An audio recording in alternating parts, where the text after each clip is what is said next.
السلام علیکم مراد بھائی، آج پروسیڈنگ کے حوالے سے آپ پر امید ہے، کیا سمجھتے ہیں آج کیا کہیں گے؟ دیکھیں، پہلے تو آپ نے کرفیو کا ماحول قوم کو ضرور دکھانا ہے کہ یہ پبلک روڈ ہے، اور پبلک روڈ کو جس طرح انہوں نے بند کر دیا ہوا ہے کہ جتنی بھی یہاں پہ تحریک انصاف کے رہنما ہے، بلکہ باقی چھوڑے عوام کے لیے انہوں نے جو مشکلات پیدا کر دی ہے.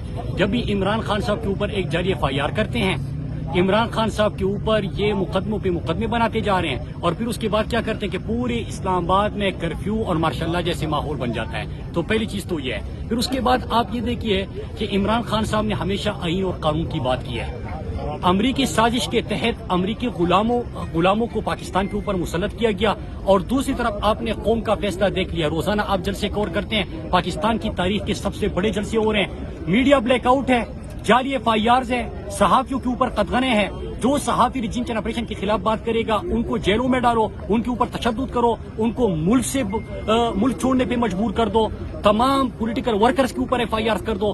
لیکن اس کے باوجود یہ بوکلا گئے ہیں، اپنی شکست نظر آ رہی ہے. عوام کو کنٹرول یہ نہیں کر سکتے. ہم نے پہلے دن بتایا تھا کہ قوم کے مد مقابل مت آنا، اور یہ قوم کے مد مقابل آ چکے ہیں. ایک طرف یہ ہے YouTube بھی بند کر دیا، لیکن یہ سوشل میڈیا بند کرتے ہیں، لوگ جلسوں میں آتے ہیں، جلسوں کے ساتھ لوگ سوشل میڈیا کا رخ کرتے ہیں. یہ YouTube بنتے ہیں، لوگ ٹویٹر پہ آتے ہیں، ٹویٹر بند کرتے ہیں، فیس بک پہ آتے ہیں. مان لو نا کہ ہر